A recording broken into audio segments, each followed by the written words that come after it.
Fox News in the Morning starts now. Well, more than 1 million college students will soon enter the real world armed with a college degree and looking for work.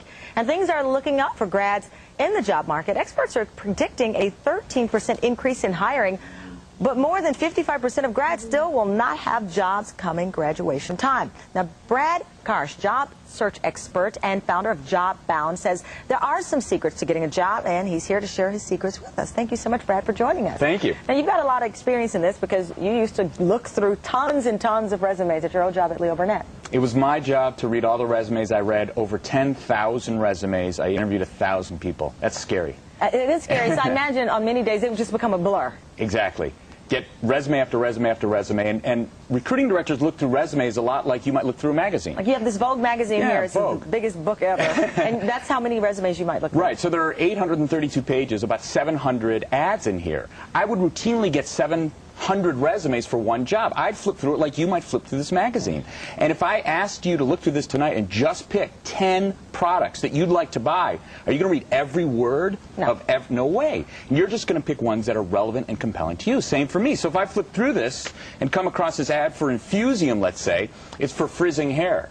I don't care about frizzing hair. I just want to have hair. Right. So I'm going to flip right over this one because it's not a product for me. Same with your resume. And you want your resume to stand out, and we've got some secrets that you can do to do that. And the first one is don't list generic job descriptions. And we have an example of a resume submitted by Lisa Smith, who's a waitress, and they just list waitress assisting customers with all food and beverage orders and learning customer service skills. Duh, we know that's what a waitress does. Most people write job descriptions as opposed to accomplishments. So they're just going to list not only what they did, but really what everyone did. The secret is I've actually eaten at a restaurant, so I know what a waitress does. You want to make sure that your resume is specific to your accomplishments. So like you can say something like, I'm the top money earner? Exactly. So for a waitress job, it's a little tricky, but did you ever win Employee of the Month? How did you rank versus the other servers in terms of total tips? Or maybe there was a bloomin' onion sale contest or whatever it was. Did you work while you were going to school? Those are the kinds of things that people are looking for in resumes. You also say don't use non-relevant information. For example, on that resume that we have, the bad way to do it is to put your objective, like to work in a field which I'm striving to earn a degree in advertising. You say the objective is useless. Objectives are almost always useless because obviously your objective is to get that job.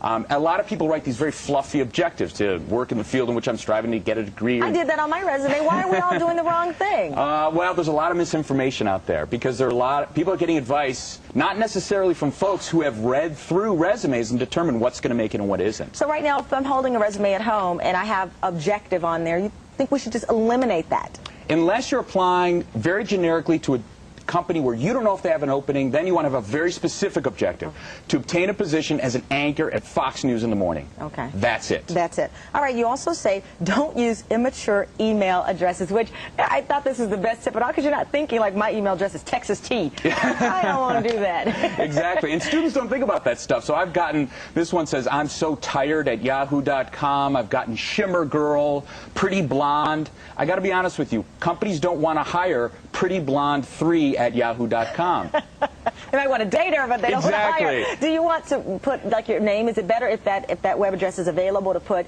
you know, Tamron Hall at blah, blah, blah? Yeah, Tamron Hall at yahoo.com or Tamron Hall 1 or 2 or 3. Something that will make them remember you. You say don't use creative packaging. Now, when I was graduating from school, I remember people saying, you know, oh, I hired this guy after he put his resume in a pizza box. It stood out so much. That was a bunch of nonsense, wasn't it? It is. Again, if we go back to this ad example, you're not going to pick an ad, wow, that's on purple paper, I'm going to buy that product. No. The content has to be relevant and targeted to you. So I cannot tell you the number of times that I received resumes in a shoe. Just trying to get my foot in the door. Everything has been done. I've heard the pizza box thing. Make sure the content is what gets you sold. So now, what about, does it matter with paper? I remember they said, you know, only use off-white or white. Don't go color paper. Just keep it simple. Keep it simple. You can use a light color. If you want to use tan or light gray or light blue, that's fine. But that's ultimately not going to get you hired. And you also say, last bit of advice, don't list scholarships, awards, and such without explanation. Exactly. So this one says something like the David M. Wilkov Award. I don't know if that is awarded to one student out of 10,000 for superior academics, or if your uncle is David, and he gave it to you to buy beer when you turned 21. I have no idea, and I'm not going to Google to find it out or call the school to find out what the deal is. describe what it is. Awarded to 3 students out of 700 based on superior academics and leadership. Well, some great information, and if you need more advice in your job search, and you can always be armed with more advice, check out Brad's website. It's JobBound.com. He knows. Thank you, Brad. Good information.